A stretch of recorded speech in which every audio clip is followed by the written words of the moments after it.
السلام علیکم ورحمۃ اللہ۔ پیارے بھائی، آپ نے یہ پوسٹ بھیجی ہے، اس میں کچھ احادیث ہیں موقوفاً عبداللہ ابن عمر رضی اللہ تعالی عنہما کے تعلق سے۔ راوی عبد الرحمن بن سعد کہتے ہیں کنت عند ابن عمر، میں ابن عمر کے پاس تھا، یعنی حضرت عبداللہ بن عمر رضی اللہ تعالی عنہما، اور ابن عمر کا پاؤں سن ہو گیا۔ تو یہ کہتے ہیں کہ میں نے ابن عمر سے کہا، اے ابو عبد الرحمن، آپ کے پاؤں کو کیا ہوا؟ انہوں نے کہا کہ میرے پٹھے کھینچ گئے ہیں۔ تو یہ کہتے ہیں کہ تمام لوگوں میں سے جو آپ کو سب سے زیادہ پیارا ہو اس کا ذکر کریں، مطلب اس کا نام لو۔ تو ابن عمر رضی اللہ تعالی عنہ نے یا محمد کہا صلی اللہ علیہ وسلم۔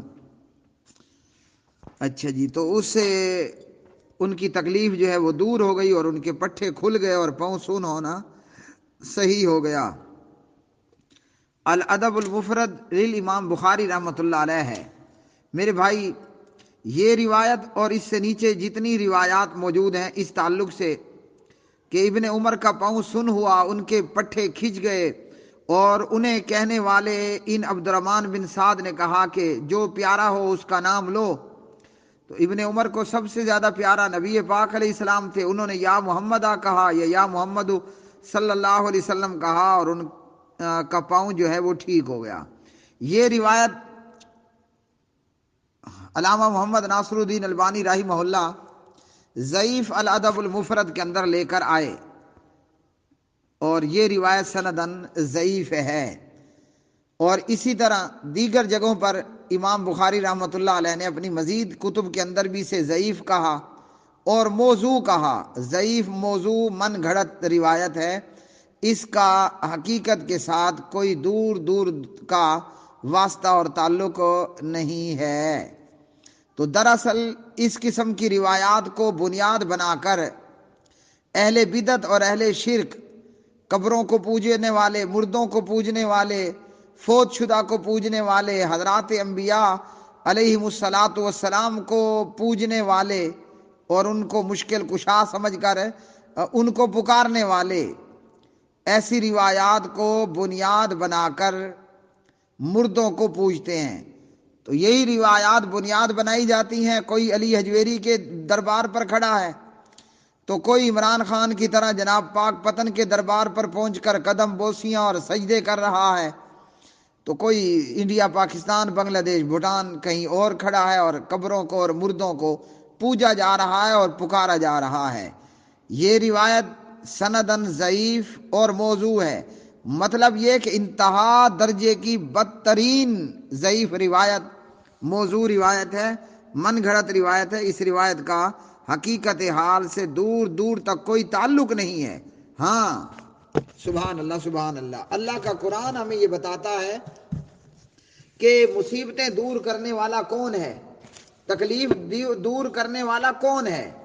حضرت خلیل اللہ ابراہیم علیہ السلام کی اگر ہم بات دیکھ لیں اور سن لیں تو اللہ کے خلیل اور اللہ کے حبیب اور اللہ کے محبوب اور اللہ کے محب حضرت ابراہیم علیہ السلام نے ہمیں یہ بتایا، فہو یشفین، میں جب بیمار ہوتا ہوں نا، شفا مجھے میرا رب عطا کرتا ہے۔ تو بیمار بندہ، اسے شفا کیسے ملتی ہے؟ کہ وہ اللہ سبحانہ و تعالیٰ سے شفا کا طلبگار ہو۔ مجبور کی مجبوریاں کون دور کرتا ہے؟ اللہ دور کرتا ہے۔ دکھوں میں مبتلا کے دکھ دور کرنے والا کون ہے؟ اللہ ہے۔ دعائیں قبول کرنے والا کون ہے؟ اللہ ہے۔ اعوذ باللہ من الشیطان الرجیم، امن یجیب المضطر اذا دعاہ ویکشف السوء ویجعلکم خلفاء الارض اِلٰہٌ مع اللہ قلیلا ما تشکرون۔ یہ پارہ نمبر 20 ہے اور سورۃ النمل ہے، چیونٹی والی سورت۔ سبحان اللہ۔ اللہ سبحانہ و تعالیٰ نے فرمایا یا وہ جو قبول کرتا ہے لاچار کی جب وہ پکارتا ہے اسے اور وہ دور کر دیتا ہے تکلیف کو. تو ابن عمر کا پاؤں سن ہوا. تکلیف کو دور کرنے والا کون؟ کیا یا محمد آ کا نعرہ اور محمد صلی اللہ علیہ وسلم کو پکارنا؟ نہ، تکلیف کو دور کرتا ہے اللہ، اور وہ اللہ بناتا ہے تمہیں جانشین زمین میں. کیا کوئی معبود ہے، یعنی کیا کوئی اور معبود ہے اللہ کے ساتھ؟ بہت کم ہی تم نصیحت حاصل کرتے ہو. سبحان اللہ. تو تکلیفوں کو دور کرنے والا کون؟ اللہ ہے. اور جیسے میں نے یہ آیت پڑھی، عبداللہ ابن عمر رضی اللہ تعالی عنہما بھی جانتے تھے کہ سورۃ النمل میں آیت نمبر 62 موجود ہے جی. تو جسے یہ معلوم ہو کہ وَيَكْشِفُ السُّوءَ، تکلیف کو دور کرنے والا، پاؤں سن ہو گیا، یہ تکلیف کون دور کرے گا؟ ایک اللہ، ایک اللہ، ایک اللہ. نہ کوئی نبی، نہ کوئی رسول، نہ کوئی بابا، نہ کوئی مردہ. اور یہی چیزیں ہیں کہ آج ہم دیکھ رہے ہیں اور دیکھیں گے آگے چل کر مزید کہ وہ بابا خادم رضوی جو کہ خود ٹانگوں سے محتاج تھا، ٹانگوں سے محتاج لنگڑا تھا، بابا خادم رضوی خود ویل چیئر پر تھا. لیکن ہائے ظالمو، یہ ظالم آ کر باب خادم رضوی کے سامنے اپنی حاجات کو اور اپنی مناجات کو رکھیں گے. انا للہ و انا الیہ راجعون. تو میرے بھائیوں، تکلیف کو دور کرنے والا، وہ تکلیف چاہے پاؤں کا سن ہو جانا ہو یا کوئی اور بیماری ہو، تکلیف کو دور کرنے والا اللہ ہے. اگر ان ظالم مشرکوں نے اللہ کا قرآن پڑھا ہوتا اور یہ چیونٹی والی سورت پڑھی ہوتی، سبحان اللہ. آج تاریخ ہے 25/11/2020. انشاءاللہ ایک دن بعد میں خطبہ جمعہ اسی چیونٹی والی سورت میں سے ہی پڑھانے لگا ہوں انشاءاللہ. تو چیونٹیاں بھی اہل حدیث، اللہ اکبر کبیرہ. اور یہ ظالم انسان ہو کر اور ابن آدم ہو کر مشرک، ان ظالموں اور مشرکوں کو اللہ کا قرآن یاد نہیں، یا یہود و نصارہ کی طرح اللہ کے قرآن کو پیٹھ پیچھے ان ظالموں نے ڈال دیا ہے. تو ڈال دیا ہے. ہمارے پیارے نبی علیہ السلام نے ہمیں تعلیم دی ہے جو کہ عبداللہ ابن عمر بھی جانتے تھے رضی اللہ تعالی عنہما. میرے بھائی، پاؤں سن ہوا یا جو بھی تکلیف ہے، سورۃ الفاتحہ پڑھیے، سبحان اللہ، اور وہاں پر دم کیجئے. ہاں جی، سبحان اللہ. درد ہو رہا ہے، درد کو دور کرنے کے لیے نبی پاک علیہ السلام نے مسنون دعائیں بتائی ہیں. وہ مسنون دعائیں پڑھیں اور آپ کا درد اور آپ کا پاؤں سن ہونا دور ہو گیا. تو اللہ کے پاک نبی علیہ السلام نے یہ تعلیم دی، قرآن مجید نے یہ تعلیم دی.